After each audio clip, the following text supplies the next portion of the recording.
Welcome back to the Stadium Journey podcast. Proud to be part of the HIAC Talk Radio Network and VOC Nation. Stadium Journey is the industry leader in stadium reviews for the sports fan, with full stadium reviews of over 2,600 sporting venues in 61 countries. And if you go to the website now, you will see that we have reviewed every stadium in honkbal hoofdklasse. How did you like my Dutch there, guys? The Dutch Major Leagues. We visited every single stadium. They're all on the website. You can find them all at stadiumjourney.com. Also, check us out on social media. We're on Facebook at facebook.com/stadiumjourney, on Twitter at Stadium Journey, and also on Instagram at Stadium Journey. And you can still find all of our great podcast content over at vocnation.com. You can follow us on Twitter, either at HIAC Talk Radio, or you can also follow at VOC Nation. And now, for those of you in the mood for more than just audio of our fantastic podcast, all of the HIAC Talk Radio podcasts are available on YouTube. And thanks to Harry for doing all that. Yes, thanks to our visual productionist, Harry Barnett, the great Harry Barnett. If I don't say that, he'll cancel our contract. And you can find the videos of the podcast at youtube.com/DanLaw83. I guess I should have announced that. That's why it's included in the intro. All right. Podcast. If you want to, we're like the Beatles. We got the cute one and the funny one and the smart one and the quiet one. Ringo. I'm quiet, right? I think we're all Ringo. Hold on. Listen, I'm going to go right off the tracks right away. You're definitely not George. Disparage the name of Ringo Starr, sir. He was awesome. He was. Absolutely. Kind of. He's not dead yet, is he? No, there's two Beatles still with us. Okay. That matter. Well, you were just referring to him in the past tense, which means he's no longer awesome or no longer with us. You know what? He's actually on tour with his All-Star band. He is awesome. That All-Star band is awesome.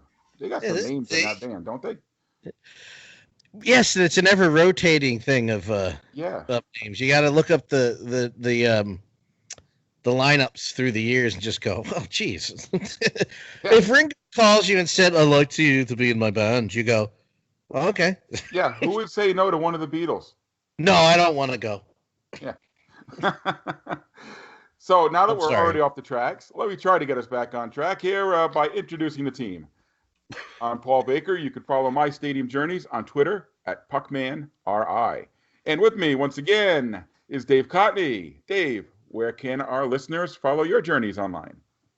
They can follow me rocking my New Jersey Nets hat at ProFan9 on Twitter and Instagram. Ooh. That's very colorful compared to there. And actually now you can look at it and you can see Dave's colorful Nets hat as opposed to now where everything's black and gray and white, the monochrome look they got. I look at that hat and I look at the current Barclays Center and never mind. Anyway. And also joining us as always is Mark Viquez. Mark, where can our listeners follow your journeys online? Well, you can follow me wearing my Green Bay Booyah cap. That's a chicken being cooked to death. Kind of a sadistic thing to have on your baseball cap. But I'll explain that a little bit later in my reviews.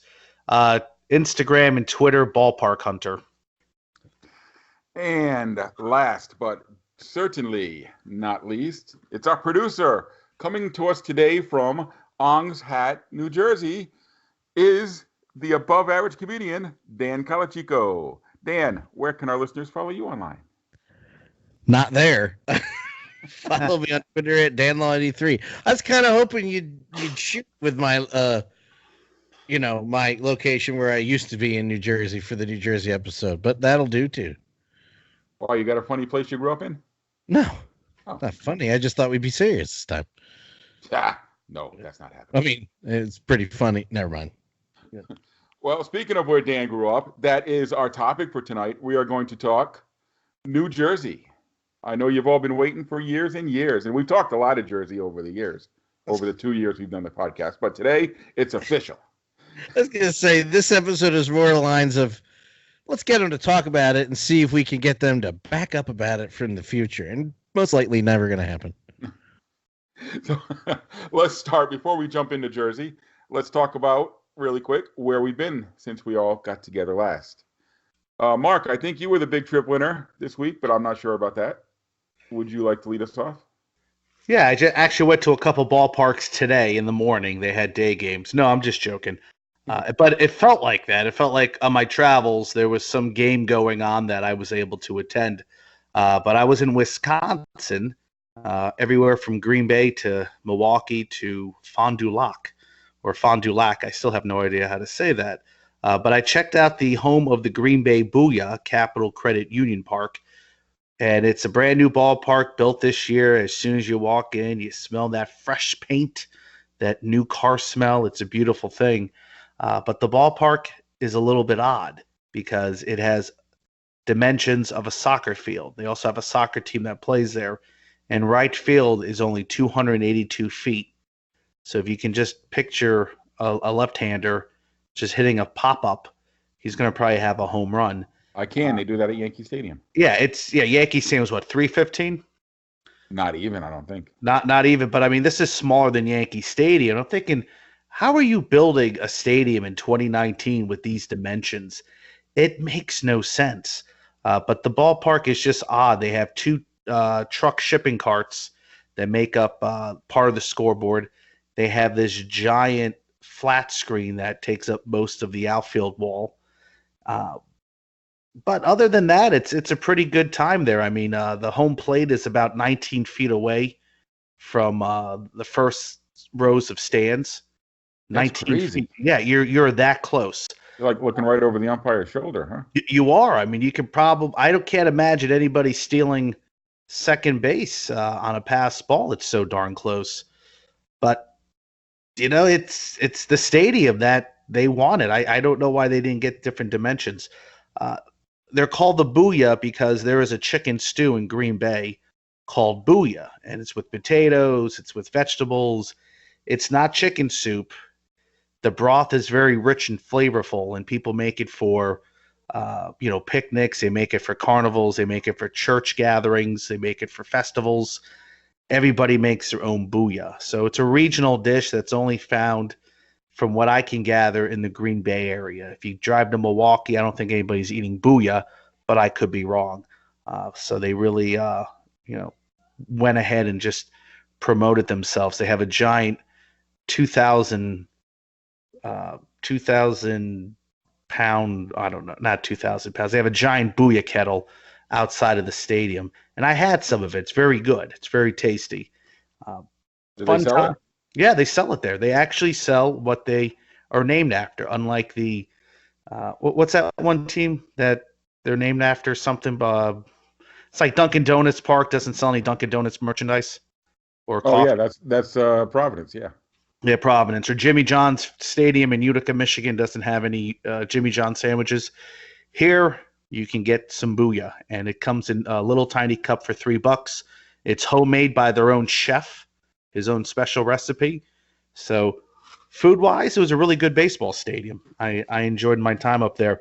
Another new ballpark that I went to was Routine Field in right outside of Milwaukee. It's in Franklin, and they're home to the Milwaukee Milkmen of the American Association. What I like there is that all their workers and concession crew wear bow ties. They look like milkmen.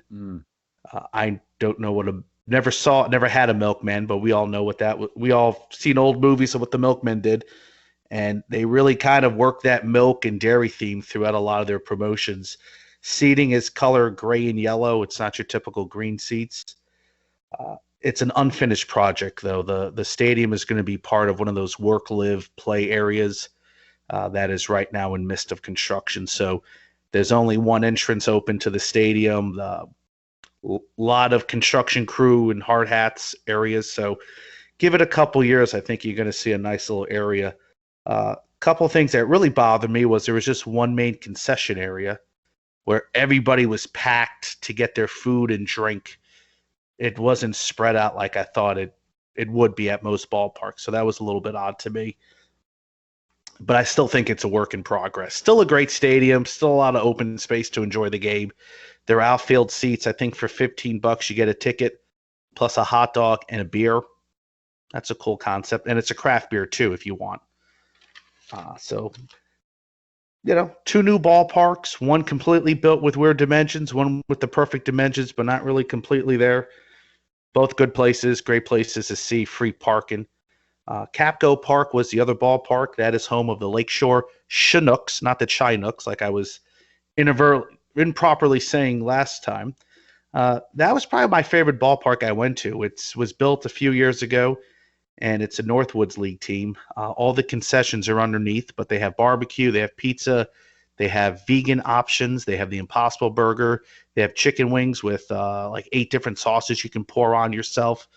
They also have an area called the Fishing Hole, which is down the third baseline. And that area, you just hang out there, drink beer. They got flowers, they have lights, they have craft brew, they have domestic brew. It's just an area you hang out and watch the game. And all you need is a general admission ticket to get in there. You have a view of the lake. They have a mascot called Gil, who makes a voice like a squeaky dolphin voice. He is very energetic, probably one of the best mascots I've seen at this level. And to me, it was not the fanciest of stadiums, but they had such a great production there that how could it was hard not to fall in love with that place. They do a great job. They have a great connection with the Milwaukee Brewers. They have a lot of bobblehead nights with Robin Yount, because I think he's part of the ownership. And they say, hey, we're a Milwaukee team. We're going to kiss the Milwaukee Brewers butts as much as we can, and why not? I'll do the same thing. So I also checked out Herb Baker Field in Fond du Lac. Okay. I checked out Foundation Field in Hamilton, Ohio, 700-seat ballpark. And I also went to Johannes Stadium, or Johannes Stadium in Green Bay. That's where the Booyah used to play.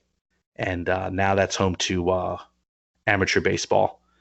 30 people there, very basic, but you can get a $2.50 beer on draft. Geez, so Green Bay all the way over to Ohio. That's quite a spread. Yeah, it was. I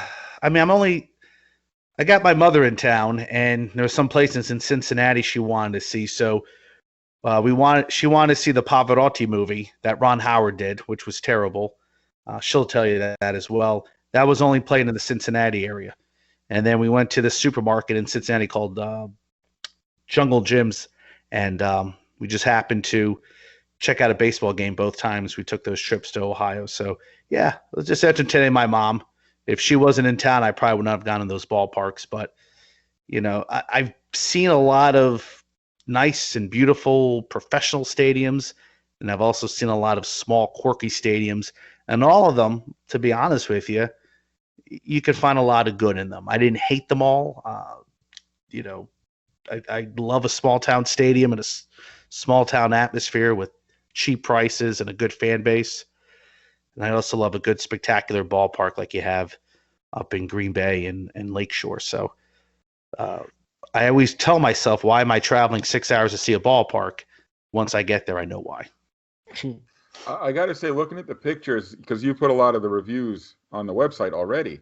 Yeah. And I've been to about 40 wood bat summer league parks myself, and they just look like garbage compared to the ones you're going to out in the Midwest. Yeah, Northwoods League. A lot of the ones here in New England, even the Cape League, which has the best baseball out of any of the leagues. It is. That's the best. You're right. Are high school fields, though. Yeah. And you're going to these stadiums with flower boxes and themes and promotions and stuff. It's a different world, which is no, you're right. Really and the Northwoods League, I think, I could be wrong, we're one of the first summer collegiate bat leagues to say, hey, we want to also have that minor league atmosphere. A lot of the stadiums initially used were old minor league ballparks that were just sitting idle. Green Bay, Lakeshore, and Fond du Lac and a few others have actually built stadiums in conjunction with a university or another team to attract a baseball team in that league. So the Northwoods does a really nice job. Prospect League is where Champion City is. That stadium was surprisingly nice as well. I really didn't know what to expect, but that's also a ballpark that was initially built for a college. It makes sense. You get more dates out of your facility if you build it. Yeah, and some of these are like 1,000, 1,500 seat stadiums. Sure. You don't really need to go too crazy with the seating capacity. So, I wish them all the best. Summer college ball, it seems to be the wave. Well, I won't say the wave of the future, but right now it's the trend. It's a trend. It's exploding across the country. There used to be just a handful of leagues. Now there's dozens. You can't even keep track of them. There's so many. Well, if I had money, I would rather jump into the Northwoods League or the Prospect League than the Frontier League or some startup independent league. And believe you me, we have a lot of those every year as well. So for my money, and if I was investing, yeah, definitely a Northwoods League or collegiate team. Yeah, and that's why you're seeing them explode right now. All right, good stuff, Mark. Dave, where have you been the last couple of weeks? Last couple weeks started with a quick jaunt to the new and improved Canadian Baseball Hall of Fame in St. Mary's, Ontario. They just put in a big addition, so it was actually closed all of last year, and there was a bit of a battle between the town and the Hall of Fame, and they were really close to leaving St. Mary's. But they did end up getting their addition. Really nice addition. Definitely adds to what they've got going there, and that's always a good stop. From there, for the first time ever, went to the Six Nations Reserve, which is south of Brantford, and I got to see a Six Nations Chiefs game at the Iroquois Lacrosse Arena. Now, the Chiefs are Major Series Lacrosse, so that's like a Senior A league. And the talent that they have is pretty darn good. One of the top players in the National Lacrosse League currently is Lyle Thompson, plays for the Chiefs. Cody Jamieson plays for the Chiefs. The coaching staff is legendary. It's Rich Kilgore and John Tavares. These are big time guys. Now, some guys actually they'll play in this league and in Major League Lacrosse at the same time. They'll kind of balance it out. But this was really a neat kind of experience. Like I said, never been on the reserve before, and I really had no idea what to expect. But it was kind of like when you're in a big city and you go into like an ethnic neighborhood, and there's no real sign saying that you've entered Greektown or Chinatown or Little Italy or whatever, and you know it right away because you can see it. The signage is all there. The colors are different. The pictures are different, and the reserve was like that. The Iroquois Lacrosse Arena is a lacrosse-only facility, indoor. There is no ice plant, so there's no hockey in there ever, and it is busy. They have the Chiefs, which are Senior A, and I'm not even sure if they're the top draw because it sure looked like the top draw was the Six Nations Arrows, which is the Junior A team. And then there's also the Junior B team and the Junior C team. Most cases like Kitchener-Waterloo will have a Junior A team, but not a B or C team. Smaller communities will have a B team. Even smaller communities will have a C team. But at Six Nations, they run all of them. The place is owned by Kurt Stiers, who is the current owner of the Halifax Thunderbirds. They used to be the Rochester Nighthawks. He also owned the Hamilton Nationals and the Toronto Nationals when they were in Major League Lacrosse. And he owned the Rochester Americans for a bit. And what's a great thing about Kurt Stiers is he is a Six Nations native who has really made it big in the sports industry, and his passion is lacrosse, and that's really what he wanted.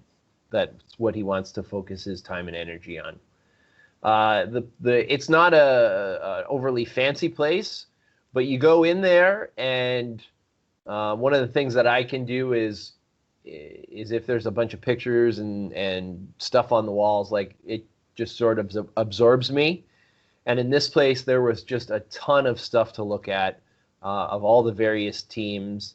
Some educational stuff on how important lacrosse is to the Iroquois Nation, and even some little things like the seats in the arena were orange, and the trim was purple. Those are the Iroquois national colors. So really neat experience. Cheap. It was like $10 to get in. Not fancy. Paul, you would have liked it. There was no tunes playing during the game or anything like that. The kids were out. Like in Major Series Lacrosse, they play it hockey style, so they play 3 20-minute periods instead of 4 quarters. And the kids were out on the floor, tossing the balls around with their sticks and playing lacrosse. And they had the big announcement: all kids, please leave the floor. So that was a great experience. Very pleasantly surprised by that one. After that, I did a quick lightning trip westward, and my son and I hit for the first time and last time, I think, SeatGeek Stadium in Bridgeview, Illinois, the home of Major League Soccer's Chicago Fire. It is now fact that the Fire have negotiated their way out of their lease with Bridgeview, and it sure sounds like they're going to play at Soldier Field in Chicago next year. It definitely had a lame duck feel to the place. Like you could see. I think Major League Soccer at some point they were so focused on getting soccer specific stadiums, they didn't really care where they were. And Bridgeview is not too close to anything. It's definitely hard to get to for those who are in the interior loop in Chicago. But I don't know. It's a nice stadium for soccer. I'm curious to see how that's going to play out when they go back to the NFL stadium. So that's going to be a tough one. Yeah, I mean, Soldier Field is at a better location where you have individuals walking up or being able to access mass transit. But it's a 60,000 seat venue. Even if you cut off a portion of the venue, it's still a big stadium. But you're right about Bridgeport area. No, Bridgeview, right? Bridgeview. There's nothing around it. There's not anybody that, you don't get walk-up tickets. You don't get that environment. There's not the local bar that people march from. Well, there is. There is.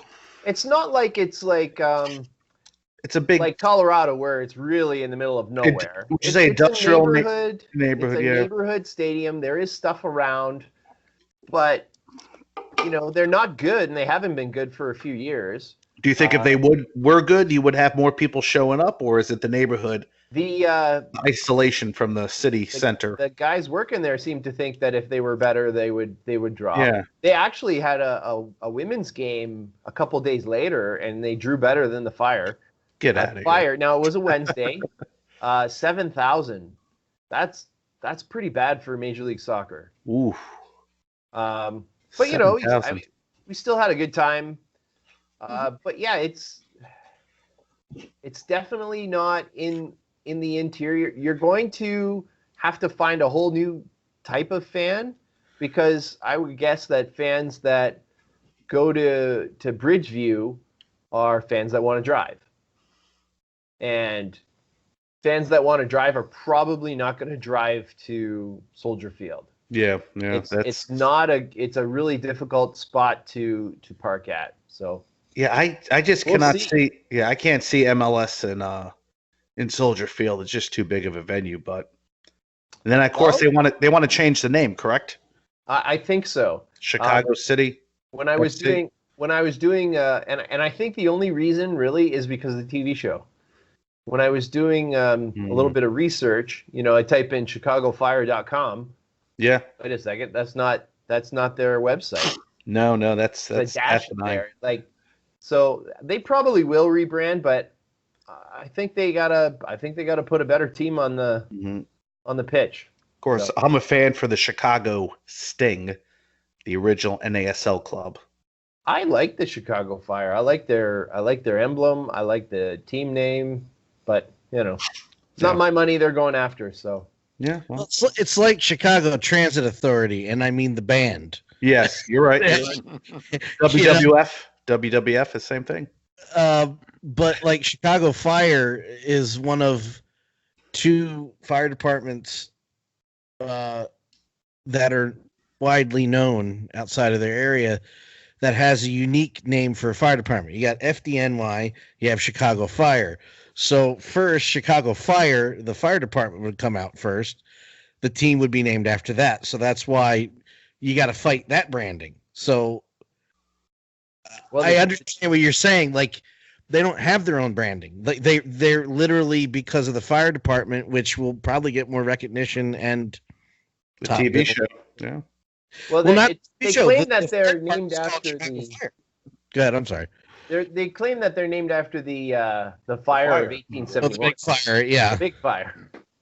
But you're not wrong, Dan. Like their emblem definitely looks like a fire department kind of emblem. So. Mm-hmm. It tells you, and you're right. And it tells you how much things have changed since they built that stadium. More European names. They want more stadiums that are in walkable distance from millennials. And I don't know if Chicago Fire's home fits that mold right now. So we'll see what 2020 looks like. It's coming up before you know it. Yeah. One more stop. It was to Midland, Michigan, which is the home of the Great Lakes Loons of the Midwest League and Dow Diamond. They're a single A affiliate of the Dodgers. Oh, you didn't do single A? I don't. But you know what? My son's softball is just killing me this year. Between him and my daughter's camp, I got to fit in new stuff because I don't have my big trip this year. Yeah, I know how you. But you guys would love this place. It is absolutely beautiful. They have pork. No, I don't. Well, maybe they do. I don't know. I didn't see a sign that said crappy ham anywhere. So. Baloney. But they got the 360 concourse. They have a ton of different seating. They have Muskoka chairs all on the side. So the day I was there, it was Christmas in July. It was packed. They have fire pits in the center, not in the outfield, but beyond the outfield. It was just a really nice park. It just seemed like everything worked. I'm not sure if there was too much that could be or would be needed to change there. That's it. Fire pits in the outfield would be pretty cool, though. Yeah, like in the middle of the outfield? In the outfield, yeah, like an obstacle. Yeah, I would love to put a fire pit in the middle of the outfield, and then maybe, we could get some better outfielders in Toronto. All right, so I guess I'm up. And Dave, as you said, I went a lot of places without actually going anywhere.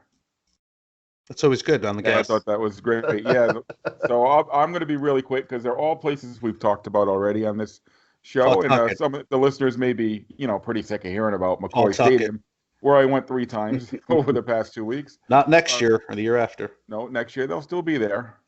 But the lame duckness has already started. I mean, I went on a Friday night, and the reason I went on this night was because Bob Stanley was there, wanted to get a few autographs.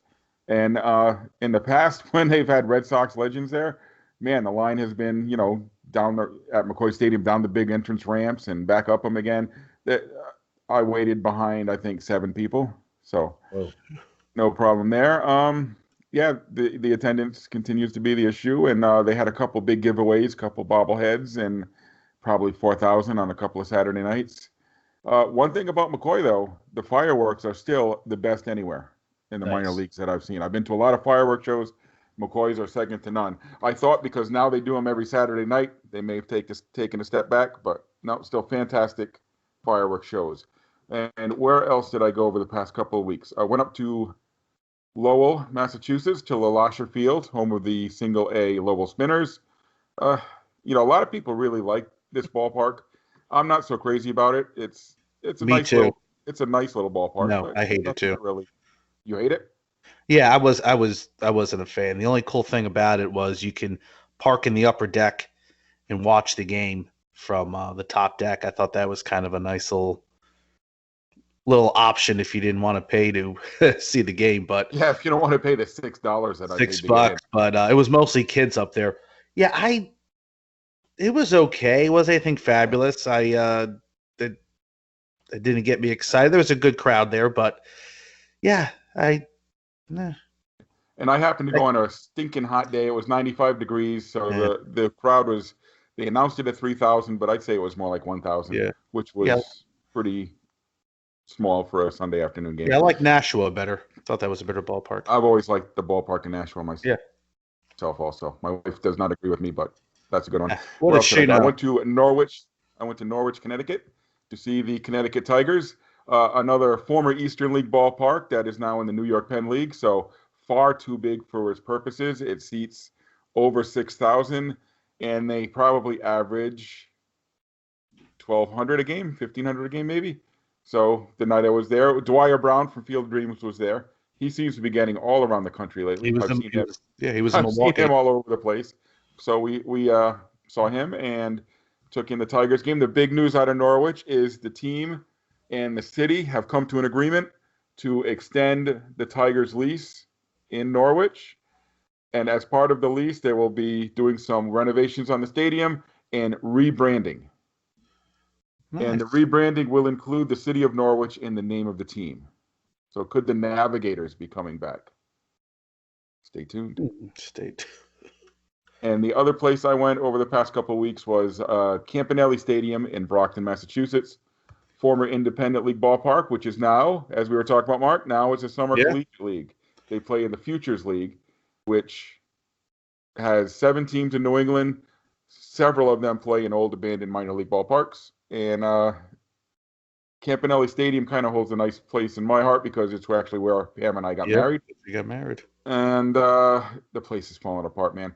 My old boss, old boss from the Paw Sox works for the Rocks now. He's in charge of concessions, and there's one stand open. So his job is far simpler than it was at McCoy Stadium back in the day. So do they not draw because the fans would rather have independent ball there, or is it just one of those things where when they went from pro ball to college ball, they didn't adjust the price structure? Okay. So it's not expensive. You can get in for $8, but it's also $5 to park. So Okay. Little high for that ball. I mean, when you can go to the Cape League for free, why would you go spend money in Brockton? Yeah, you have to understand your market and say to yourself, screw the $5. Yeah, and if you're in Brockton, you're also pretty close to Newport and Cardines Field, or Cardines you Field, know, which draws quite a bit. Yeah, or Worcester is not that far away, and the Bravehearts draw $2,000 a game for the same league. That's so there's a lot of competition. So yeah, that's all. So that was where I was the last couple weeks. Short and sweet. So let's jump into our topic, which is sports in the great state of New Jersey. So New Jersey does have a couple of their own teams, right? Yeah, they have I almost said they have the Nets. Looking at Dave Scott. They've got the Devils. They've got the Jets, the Giants. They've got the Jets, right? So they have some of their own teams. Yet you could argue the Red Bulls. They have the Red Bulls too. We claim them. That's right. But three of those teams are called New York, though. Right. So you could argue. My point being was that New Jersey sports fans don't have their own identity. New Jersey sports fans don't have their identity. Ask the Devils. That's it. End of story. The Devils. Everything else is borrowed, and I'm fully admitting it from South Jersey. We were raised as Philadelphia fans, most of South Jersey. There's a few losers there that don't, but that's not my problem.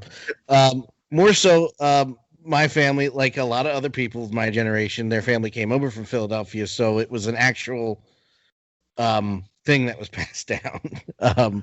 But no, other than the Devils and a few minor league teams, there is no actual Jersey sports legacy. There's not. Is the wall going to be built up there? Like, I wanted that wall built. The immigration from Philly to Jersey. One of that wall. Everybody's like, well, what about Great Adventure? Yeah, no, I'll go somewhere else. Not Great Adventure. That's fine. Put that wall up. Why? What's wrong with Great Adventure? It's in North Jersey. That's considered North Jersey. Oh, okay. It's close enough. I mean, they always said Philly, New York. They always advertise themselves as like equal distance between the two metropolitans. I'm just saying I'd rather go to Hershey Park.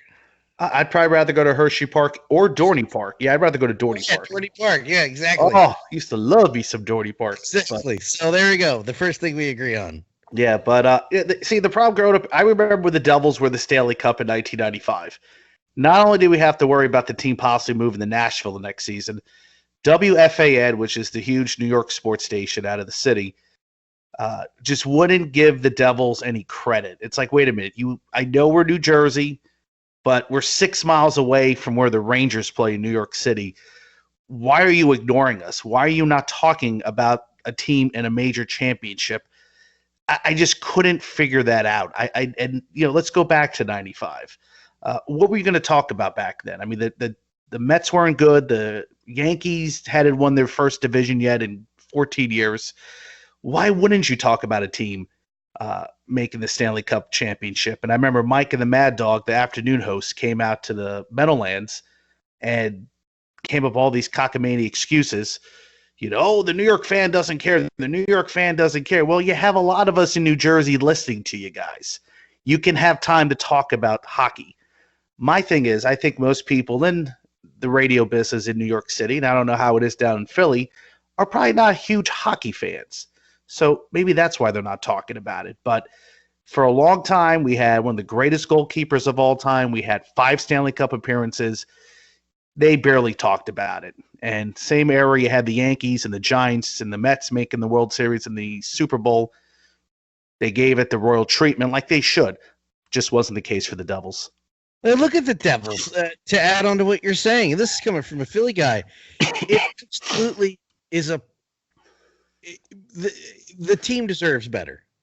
Oh, yeah. It's embarrassing to see a team that dominated the 90s and just, no, nobody cares.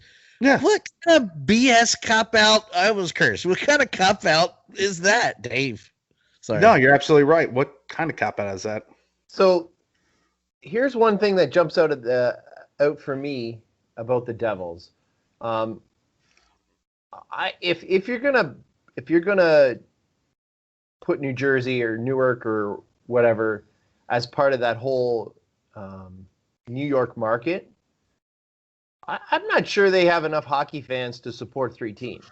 Like if you take a good look at the attendance, the bottom 5 teams consistently have the Devils in there and the Islanders in there.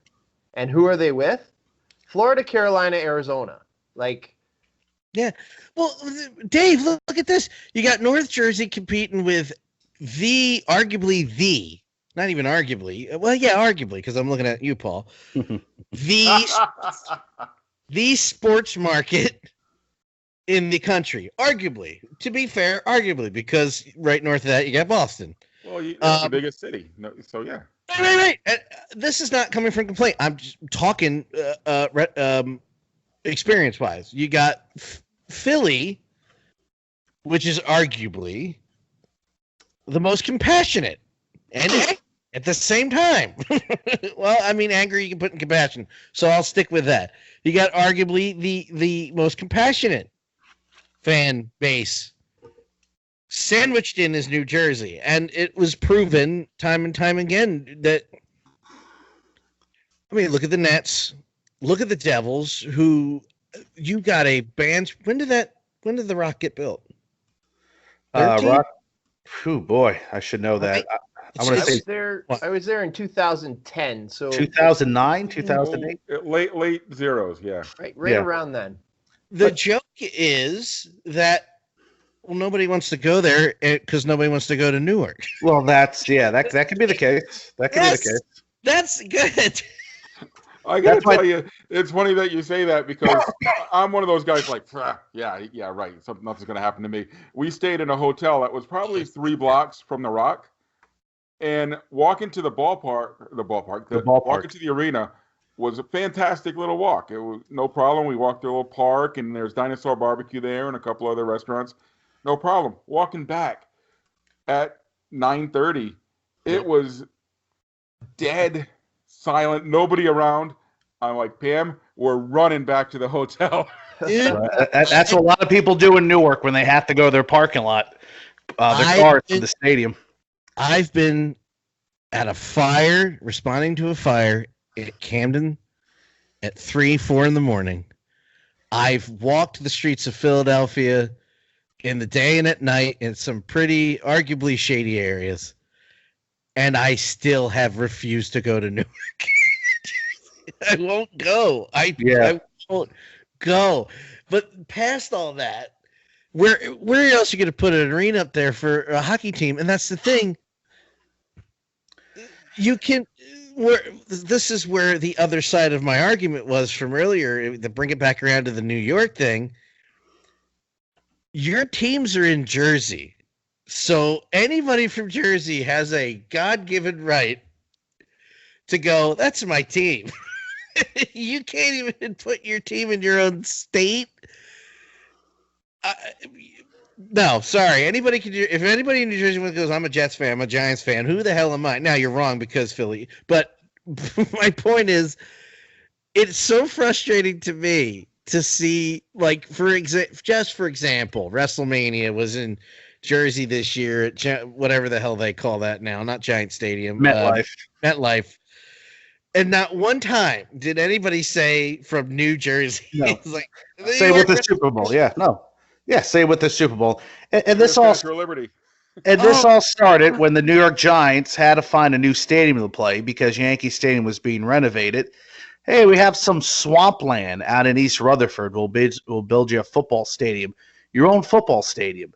And you'll be 6 miles away from New York City.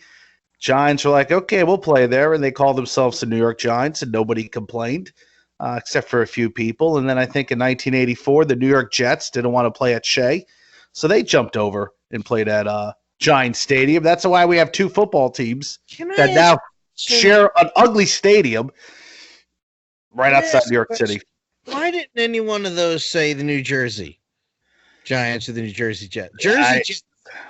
Jersey Jets sounds great. I think if they did that, they would definitely differentiate themselves from, I didn't even say that right, from the Giants. But if you're the New York Jets from, way back, you're going to keep that name. I don't give a crap. I would change it. Why not? They had nothing to lose. I would say we embrace you, Garden State. We'll be New Jersey. Are you kidding? They had tons to lose. Look at that California / Anaheim / look at the Angels. Los Angeles Angels. Yeah, no, right? I know you're right. Why did they do that? You are the hated perception that they're in a bigger market. Yeah. Yes, I agree. I understand what you're saying, Dave. That wasn't for you. You are literally the redheaded stepchild in a stadium that you don't even own because the other team runs that S. Well, now they both share. They both built it together. Still, now it's different. But home in the New York Jets except Jets fans. Everybody, right? Oh, we're going to Giants. They still call Giants. Well, yeah, they do. They do still call Giants Stadium, but they do still call Citi Field Shea Stadium. So, wasn't part of the Devils moving and building their own building, like, really the strongest attempt to sort of tap into, like, being a real New Jersey team as opposed to being like that New York swampland, East Rutherford? Or the part of it was the rental agreement that they had with the New Jersey Sports and Exhibition Association that ran the Meadowlands. It was a horrible lease. It was some horrible agreement. Their original owner, John McMullen, that's why he was threatening to move to Nashville, because he wanted a better lease agreement. And I think the Devils finally said, we want to build our own stadium that, they average a little bit under 15,000 fans a game, but they're at 92% capacity.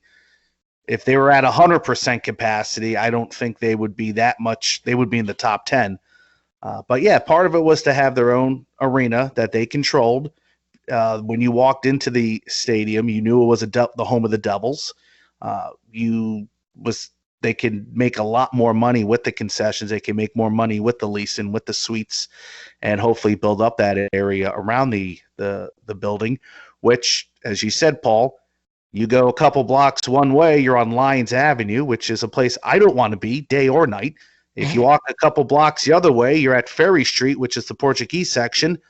That's a place I don't mind being any time of the day because you have great restaurants and beautiful women and lively atmosphere and nice little pastry places too. So that's the yin and the yang of Newark, New Jersey. So maybe, and this is a question for you guys because I don't really know the answer. How much of it is a commuter factor? Like what percentage of like Newark would be people that actually work in New York somewhere or Manhattan, or like how much are people actually working in New Jersey to really make it like that New Jersey home feel to it? None of them. I mean, well, I think most people that go to Devils fans, I cannot imagine anybody from New York City that has season tickets to the Devils. Maybe they are a little bit, but most people are from Northern Jersey, Central Jersey. A friend of mine, him and his family have had season tickets since 1987. But where do they work? Do they work in New York? No, they don't work. No, they work in Woodbridge Township, New Jersey, which is about 15 miles south. So I would say most of the people work in New Jersey, in one of the 1,000 cities they have in the state, but probably not in Newark, New Jersey itself. But then again, I don't know about that. I could be absolutely wrong. There could be a lot of people that work in Newark that are Devil season ticket holders or go to games on a normal basis. It would make sense. It's right there.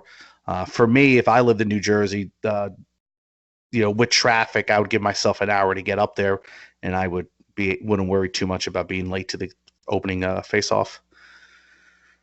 Paul. Okay, and let's flip this because Jersey is really kind of identified by two cities just outside the state. No, you're absolutely Northern right. Jersey really kind of has that. I know it has that inferiority complex. Like, hey, come on, we're our own good places. How about around Philly though? Like the suburbs of Philly, down there in that area of Jersey, don't seem to have that problem. They're proud to be part of Philly, right?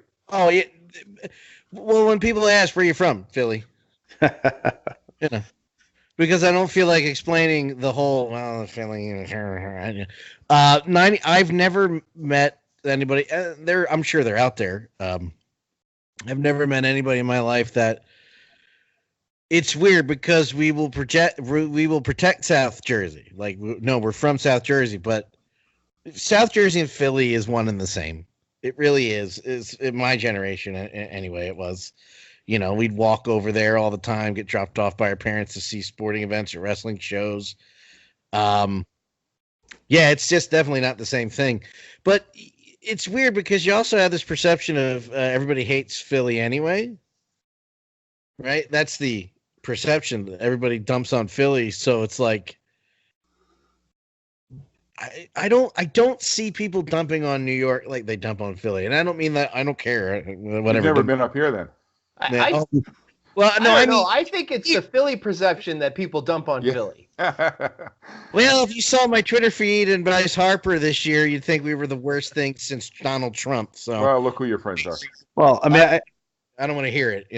I can tell you this: when I would go see Philadelphia Wings games against the New York Saints, I always had a Mets cap on. And they would always make fun of us. Get out of here, you New York trash. And I would say, nah, we're from Jersey. That's even worse. So I don't know who those guys liked in Philadelphia. I mean, we could be from across the river in Paulsboro, and they would yell at us. But they knew we probably were from Northern Jersey, and we were just as bad. If you were not wearing Philly sports stuff, yes. You were the enemy. I know. I was one guy. I had my Devils jersey on one time for a Phantoms game, and a couple guys are yelling at me, and his buddy goes, "Hey, at least it's not a Penguins jersey." Exactly. So, there you go. So that's something we can all get behind. It took me about 8 games to realize I should not wear a New York or New Jersey paraphernalia. The night Martin Brodeur surpassed Bernie Perron, I was there. Great, thanks. And I was sitting next to 2 gentlemen who were wearing Giants and Devils gear. Oh yeah, throw the Fig Newtons at them. And they started. No, I eat the Fig Newtons. The dried up ones. No, they don't get that old. They ain't not with me. Believe it or He's not, plumping. that's a shoot. I love Fig Newtons. Ask Kelly. I will eat those like chocolate. But they started cursing and using not nice language towards Bernie. Oh boy. And I never saw them again. There's a guy. All I said was, "Hey, you guys really ought to watch that." And a dude, and all it took for a dude 2 rows in front of me to walk up the back of the chairs to try to get at these guys, and I was like, I'm out of here. um, And that's the thing about Martin Brodeur is that this is one of the greatest athletes who has played in the New York, New Jersey market in the last 25, 30 years. And he gets overshadowed by Derek Jeter or Lawrence Taylor or David Wright or God knows who else, Jason Kidd. That's hockey versus baseball or football or something. And it's like, look at his records, look at his championships, look at his achievements. Yeah, I was just saying, as far as athletes and achievements, he should be here, and he's under here. And he's under here. Nah, Because New York's a football, baseball town, and I just don't think a lot of guys grew up watching hockey. They might have rooted for the Rangers in '94 or the Islanders in the early '80s, but wasn't a sport they played. Unlike in Canada. Okay, Dave. Meanwhile, in Canada. Interesting. Some of my funniest experiences have actually been going to New Jersey. I went twice during the March break trip, and actually, not being able my wife went on 2 March break trips, and the one to Jersey was the last one, and she calls it. It's not Jersey's fault, but she called it Puke Fest 2010. So we started with bad my hotel. son getting sick at Ruby Tuesday, just sort of threw up everywhere. In the restaurant? In the restaurant, yeah, it was so embarrassing. Get Jersey restaurant thing. Then we went to the Prudential Center. I think we stayed at that same hotel, Paul, that you were at, a couple blocks away, and it was a nice hotel, but ran home or whatever. I can't think of the name of it. Yeah. It's brand new. It's gorgeous. And no, the one I stayed in was old. And no, the Prudential Center. Oh yeah. And we're walking out, and my daughter just spews all over the shiny, clean, brand new floor. The next day, we went. They never noticed the difference. Trust me. No, they noticed. They totally noticed. This was in the hall. It wasn't even like in the seats or nothing. Oh man. And then the last day we went to the Nets, which was cool. We were sitting way up top because I was too cheap to pay for expensive tickets. And some kid comes out of nowhere and brings me courtside tickets. Out of nowhere. Well, it turns out the kid was a towel boy for the Nets. So that was very cool. We were like 4 rows up from the court. Nobody else was. Yeah, so it was one of the players. But then, then I got sick at the Izod Center. Sounds like a stomach virus that was going around. I was at least good enough to get sick in a garbage can. Sounds like Jersey to me. So then we went home the next day, and literally everybody was afraid. South Jersey to me. We lived on crackers all the way home, saltine crackers. Yeah. And 7-Up. So, that's a stomach virus. Yeah. Actually, I took my daughter there in 2007 when she was 4, and for some reason, the gates open really late. So we were there pretty early, and we were parked in the parking lot, and she's asleep, so I'm just sitting there. And she, like I said, she's really little. So all of a sudden, out of nowhere, it's like, Daddy, I gotta go pee. I'm like, we're in the parking garage, and there's nowhere really to go here, Emma. What are we gonna do? You gotta hold it. She's gonna be so happy you're telling the story. How long do I hold it? Well, about a half hour. Or we got this cooler. Or you can go pee in the cooler. No, I'll hold it. Well, 3 minutes later, I think I'll pee in the box. So that was the mantra for the rest of that trip. That she got home. Mommy, when we were away, I peed in the box. Oh God. Well, you don't want her to get uromycetitis poisoning. Yeah, exactly. And, while we're talking about New Jersey, I want to talk about minor league baseball because what. Thanks for taking my segue there, Mark. Oh, okay. Go for it. Oh, you already did it. Do it. Oh, I already did it. Because Just keep going. you talked about Newark, New Jersey, how some people didn't like going there. Well, minor league baseball, they had a team called the Newark Bears, and they played a few years. And first couple years, they drew relatively well, and then everything went downhill. And it's because you can talk about ownership, you can talk about the ballpark getting in disrepair. You could just talk about people didn't want to go to Newark. Trenton, the Trenton Thunder have been a mainstay for 25 years, and everybody got the bright idea to build a ballpark in every little town in New Jersey. It got up to 8 by 2001, and I think we're down to 5 right now. And 2 are in the Can-Am League, so they'll be gone next year. Yeah, 2 are in the Can-Am League, so who knows where they're going to be next. Sussex and the Jackals. Yep. But Newark, that ballpark is getting set to be torn down. Camden has been torn down, and Dan will explain that. And Atlantic City is just kind of hanging out there waiting for somebody to save it and play baseball there, which I don't think you'll ever see baseball back there on a pro level. And the price tag for those 3 ballparks that are either gone or about to be gone, $90 million. $90 million. And within 20 years, right, they're all done. And Newark was a sad chapter because it was nice to see something positive come to Newark. It was nice seeing the name resurrected. But when I was living in New Jersey at the time, I was about 20 half hour away from Newark without traffic, about 20 minutes away from Somerset. I was going to Somerset. It was safer area.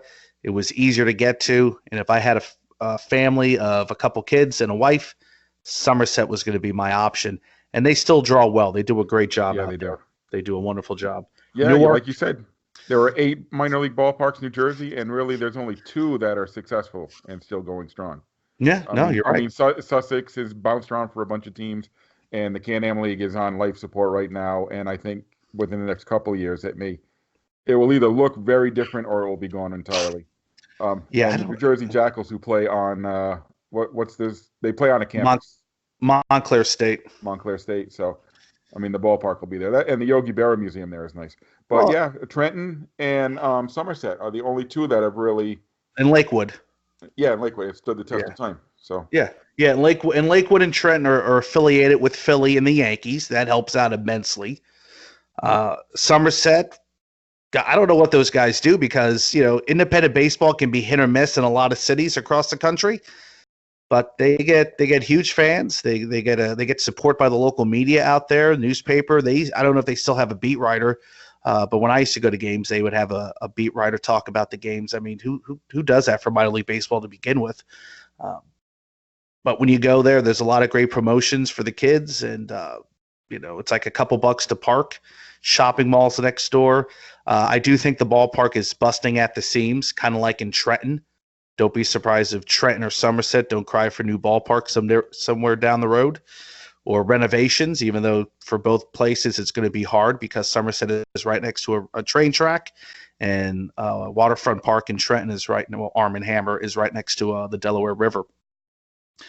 But 2 good examples of baseball done well in New Jersey. I don't think the state needed 8 ballparks. I think they're okay with 3 or 4. It's a shame. Camden, Newark, I really wish those worked out. Camden had one of the best views of any ballpark in the country, independent or minor league. Best stadium. Dan, tell us more. I don't know what else. I don't know what happened there. Nobody wins. They spend all this money. Camden loses money left and right. Camden is a cluster F at best in general. I think the land wasn't the land more valuable for something else rather than a stadium. Like we can get somebody's headquarters here and make money off the tax returns. It did well for 2 or 3 years, and it was a slow burn. It was a slow burn. Sank money into a tram that was going to go across the river underneath the Ben Franklin Bridge and everything, and that never materialized. They spent $18 million on that. It was just, like you said, money pit. And then people complain. They complain about the neighborhood, but you walk across the parking lot. You have the amphitheater. You have the state aquarium. Right on the other side of the sidewalk. Don't even. Is it that bad? I don't know. I've been down there a few times. that bad. It's that Right bad. around the corner from there's a crack pipe being smoked on the street. Trust me, like I said, I'd rather be in Camden than Newark, but Oh wow. Okay. it's no joke. I don't know. Well, if people were going to the outdoor concert hall, that's not terribly too far away from where the stadium is, or is it? No, He's it's giving me not. the look. That's my point. People get in the car and get the out. They get out of there. One wrong turn, you're in uh-oh. Well, wrong turn in Trenton. You take US 1 alternative. You're not in the nicest neighborhood. Oh, I in didn't fact, like going to that Trenton ballpark. in fact, Trenton, the neighborhood, there's nothing around Trenton. You know, What? I don't want to be there after a baseball game. Cops will see young kids and pretty ladies trying to get out of that arena or out of the amphitheater parking lot, trying to drive down the street and go, no, you should really go this way. Yeah.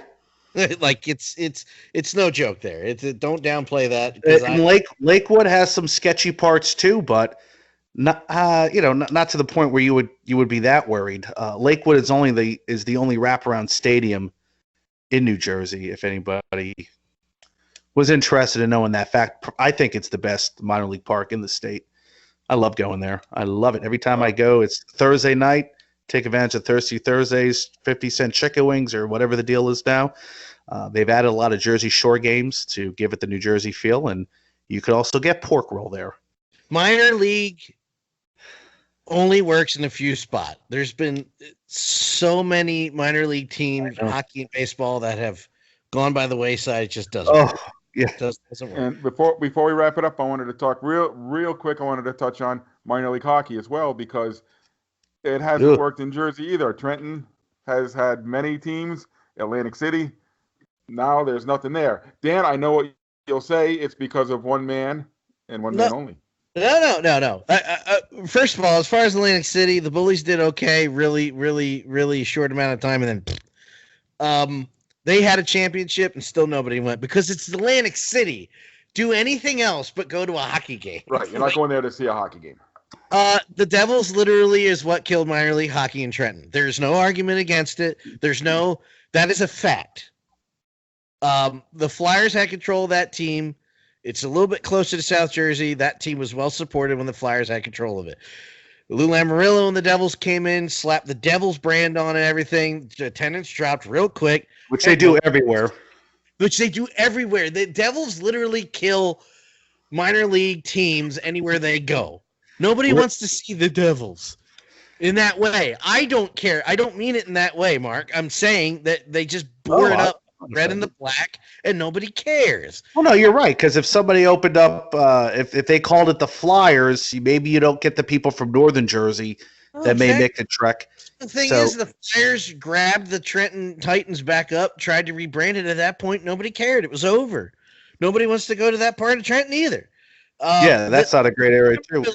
Trenton's not a nice city. Let's just throw that out there. Branding your team the same on all leagues is boring to me. I hate it, and that's what. Look at the attendance and tell me I'm wrong. I mean, I know I'm not wrong. I don't have to argue with me, but the worst thing they did, if the Devils wanted to own the Titans, I'm all for it. The Titans had a fan base. They weren't going anywhere. As soon as you took that away and said, well, yeah, we're the Devils, people were like, well, get out of here. And then they tried to fix it, and it was too late. Oh, it was too late. I went there. There was 26 people in that arena. There's no way there was over 26 people. The Cherry Hill Arena. The Cherry Hill Arena had 6 teams from the 50s to the 80s. That just First of all, the arena was garbage. There was a slope in the middle of it. There was no visiting locker room. They had to get dressed at the Holiday Inn and get bussed over. There weren't glass. It was cages along the board. It was just a crappy arena. Memories. But, you had several leagues. You had the WHA in there, the East Coast Hockey League, AHL. You had Eastern Hockey League, the original. Nobody wanted to go see that. Minor league is fickle everywhere, but it's real fickle in New Jersey. So it's no Lehigh Valley. It's not Hershey. It's not Providence. Yeah, Philly drew well. Philly, the Phantoms do really well. Adirondack. Here's the thing with the Titans. I went there when the arena first opened up, and it got great crowds. I brought a date down there, and she loved it. And I remember going there about 10 years later and saying, what the heck happened to this place? It looked like it was 30 years old, and needed a nice power wash. All right. And with that, we're going to take a power wash to this show and wrap it all up. So I want to thank everybody for tuning in. And I knew if we had a topic like Jersey, we got one of our panelists from North Jersey, one from South Jersey, we knew we'd be entertaining at the very least. So Dan, any stadium journeys planned for you, and where can our listeners follow you online? Follow me on the better side of Jersey and other things near Philly at Dan Low 83. And Mark, from the other side of Jersey. Journey. Yeah. Stadium journeys planned for you, and where can our listeners follow you? Not from the 609, from the 201, 908. Let me see. I'm supposed to be in Indianapolis, Indians, Louisville, Bats, Florence Freedom.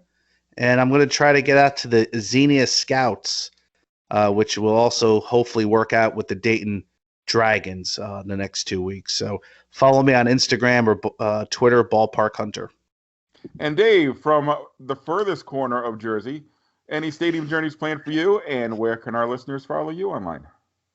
The only jersey over here is like the jersey that you wear. Tomorrow, it's to the greatest stadium there is, PNC Park in Pittsburgh, for the Pittsburgh Pirates. Then we are on to the Erie Seawolves. We've got a game at BMO with the Toronto Argonauts.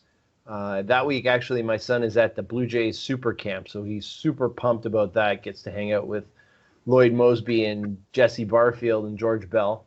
Does he even know who those guys are? Sorry? Does he even know who those guys are? Oh, yeah. And then down to Comerica for the Detroit Tigers, and you can follow all of that at ProFan9 on Twitter and Instagram. All right. And as for myself, I am going to be heading to the great state of Vermont this weekend, twice in a year. I'll be going up to Burlington, one of my favorite cities to visit, and we're going to check out the Lake Monsters at Centennial Field. And on the way home, we're going to stop in Montpelier at another great old ballpark to check out the Mountaineers. Actually, it's not even going to be the Mountaineers. It's going to be the New England Collegiate Baseball League All-Star Game. But we're going to check that out at I forgot the name of the ballpark, but it's a nice little ballpark, 1940s. I think it's called Recreation Field, I believe. There it is, Recreation Field. Thank you, Mark. And the following weekend, I'm not sure where I'm going. Follow me on Twitter or Instagram at PuckmanRI and find out where I end up. And once again, please don't forget to check out our website, stadiumjourney.com, and follow us on all of our social media channels, Facebook, Twitter, and Instagram at Stadium Journey. And you can find the Stadium Journey podcast, this episode, all our old episodes, as well as all of HIAC Talk Radio's other great content at vocnation.com. And also now you can see our smiling pretty faces on YouTube. And join us in 2 weeks for our next show. That will be August 7th. 2 weeks, August? Yes, it is. Wow. When we are joined by Providence Radio legend Scott Cordischi, the voice of the Brown University football and basketball teams. He'll be here to talk with us about the Ivy League. So for Dan Calachico, Mark Viquez, and Dave Cotney, I'm Paul Baker, wishing you all close games and safe journeys.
Just go.